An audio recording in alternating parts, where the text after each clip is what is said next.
South Dakota, here we come. This is our vacation from June 2026, Steve and me. If you are older, these pictures might go by too fast. If you are younger, this might feel excruciatingly slow.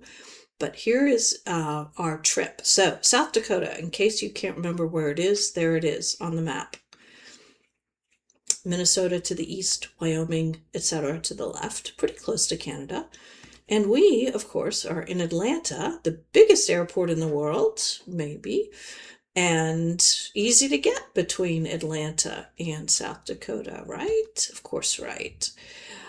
Except in our case, we ended up in the airport for a while. We had a flight cancellation, and so we ended up in a bar and in a few different airports, and we were still excited to be on vacation.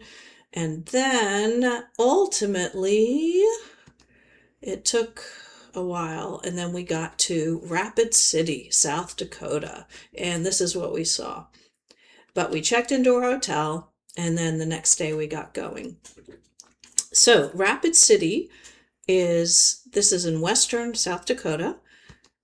That's the center point. That's where our hotel was, where everything started. Montana is to the west of that part of South Dakota. Wyoming is right there. Nebraska to the south. North Dakota to the north. So to us, these are states. To the Lakota and the Sioux tribes, it was just land. And so I kind of think of this as all being land that now has slightly artificial boundaries. In fact, I was channeling my inner self. In case I have Native American in me, I was kind of imagining what it would be like. But I know I have German in me, and so there are lots of Germans in Nebraska, and on our last day we had lunch at a German place. So it was an exciting trip.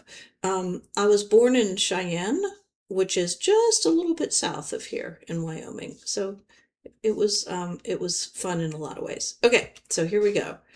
Our Rapid City is the center point. The two main places we visited to remember: Badlands National Park and Black Hills National Forest. They're very different places.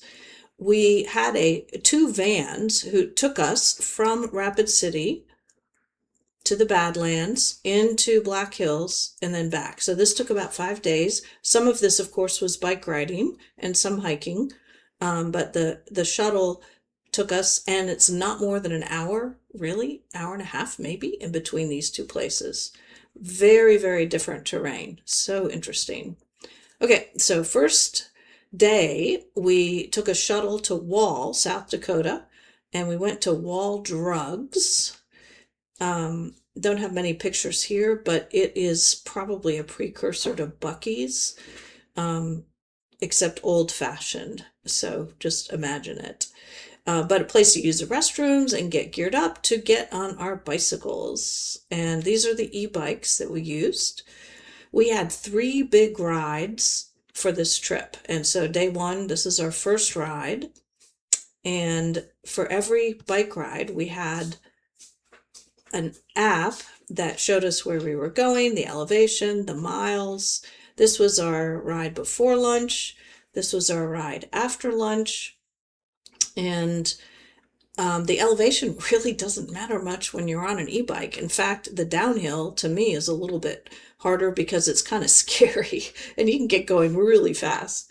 But the e-bike really helps you get up the hills. So I'm talking to the computer. I'm recording our video. Okay, this is the Badlands. These pictures were taken either by Steve or me or somebody in our group. The geography was unbelievable. This is taken on our bike ride. It looks really peaceful and beautiful, and it was, except there was a stiff wind that could catch you crosswise on a bicycle, which was a little bit unnerving. But other than that, it was just gorgeous. I don't understand the geology. One of our guides, Austin, explained the geology, and he explained how this happened, but don't ask me to explain it. Steve took that picture. I love that picture. Badlands National Park. Here's one of our group. This is what the road looked like for most of those 2 legs of the journey with lunch in between. We had a picnic lunch in between. The colors just amazing. And there were stretches of the ride where we were passing prairie dogs. I didn't stop because I was afraid of getting left behind, but they were amazing. They were running in and out of their holes and chasing each other. There were babies. They were making little squeaks. Somebody on our trip got this picture. Okay, first night, we were in log cabins in Wall, South Dakota. We had dinner. Next day, we went into the Black Hills. So Black Hills, right away, you could see the total difference in geography. The rock is different, the vegetation's different, everything's different. These are the Black Hills. Both of these are important to the Lakota and the Sioux tribes, special places for them. So, Black Hills, big tourist industry for the South Dakota people. Deadwood is a gold rush town from the 1800s. Apparently, there was a lot of gold that was pulled out of here. And along with the gold went lots of saloons, prostitution, and lawlessness. And so now the culture of the town is to kind of celebrate the craziness of a gold rush town. So there are liquor stores. We were trying to find cough drops, and we found some. The only place to go was in the middle of a liquor store. They had some drug items kind of sandwiched in between the bottles of whiskey. So this was Deadwood. And so the history, apparently Wild Bill was shot here in 1876. If you are looking for a book about this part of the world history, Custer's Last Stand, this is a great one. There are many, many written about this, and it's kind of controversial, but Nathaniel Philbrick is a good author.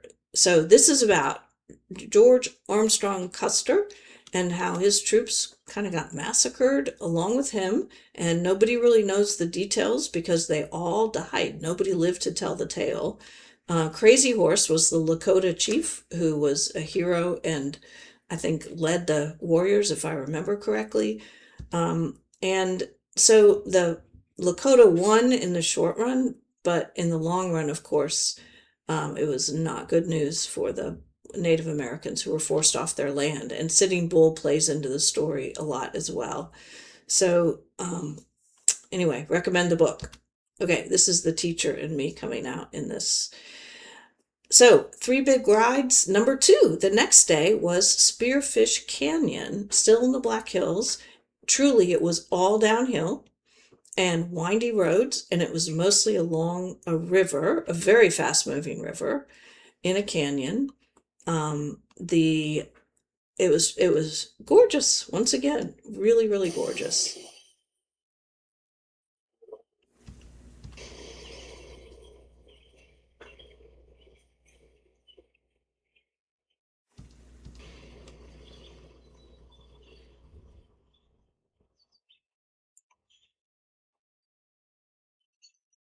There was so much sound of birds on our trip, so much underbrush with birds nesting probably. It's really wonderful. So this is Spearfish Canyon, and this is the lodge that we stayed in that night in Spearfish Canyon. We ate dinner at the restaurant across the street.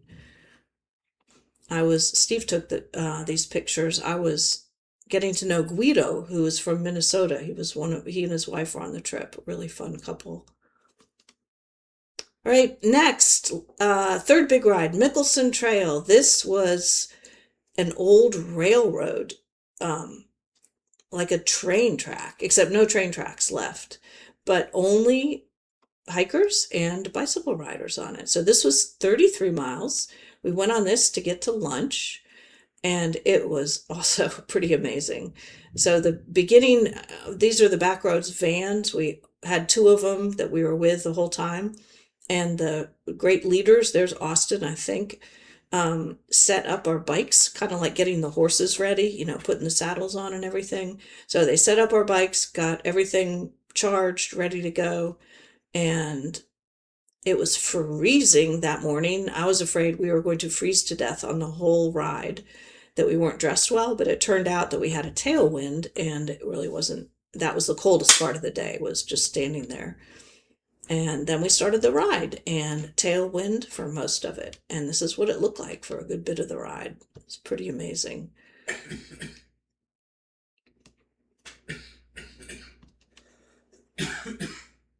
Steve took a picture of me trying to video the prairie grasses blowing, and I didn't get a good picture of it, but you can imagine looking out and seeing waves of grasses blowing in the wind, and the clouds, the cloud formation going over. It's really beautiful.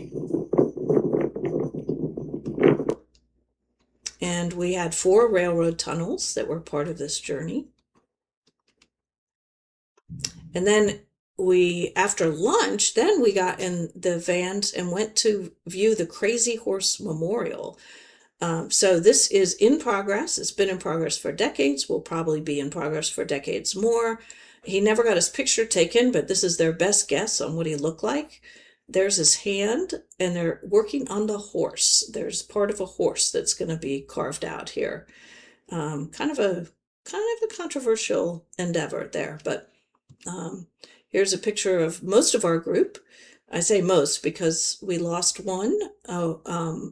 Nice woman from Savannah who broke 4 ribs on the last bike ride, so she was at the doctor with her friend who was with her. But the rest of us were there, I believe. And there's Crazy Horse.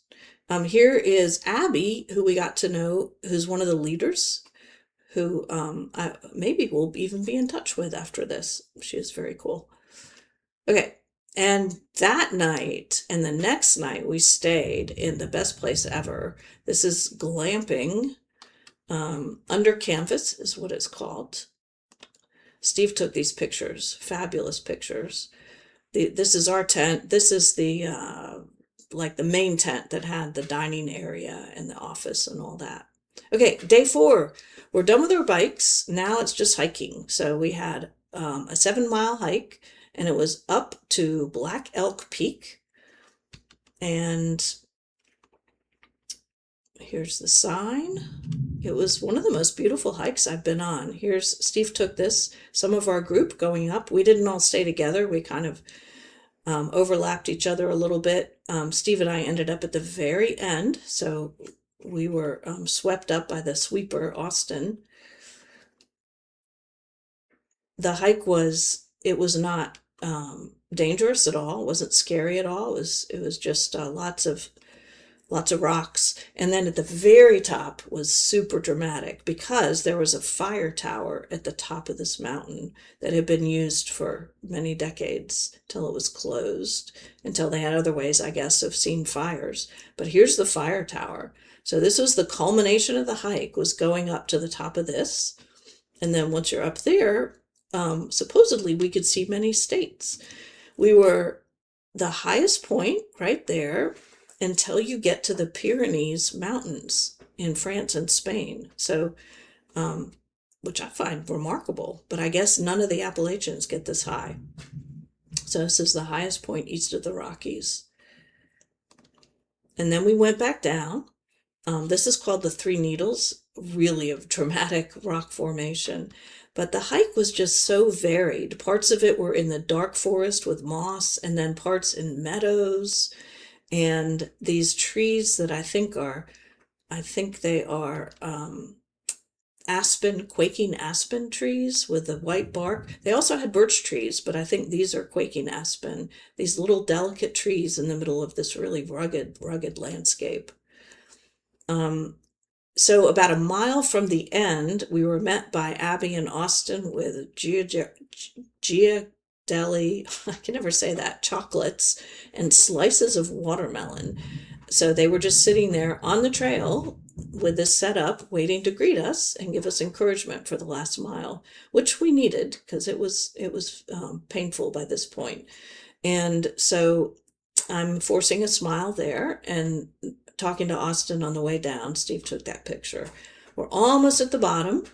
And we get to the bottom, and some of the people, our leaders, and some of the people decided to jump in the water. Oh my gosh!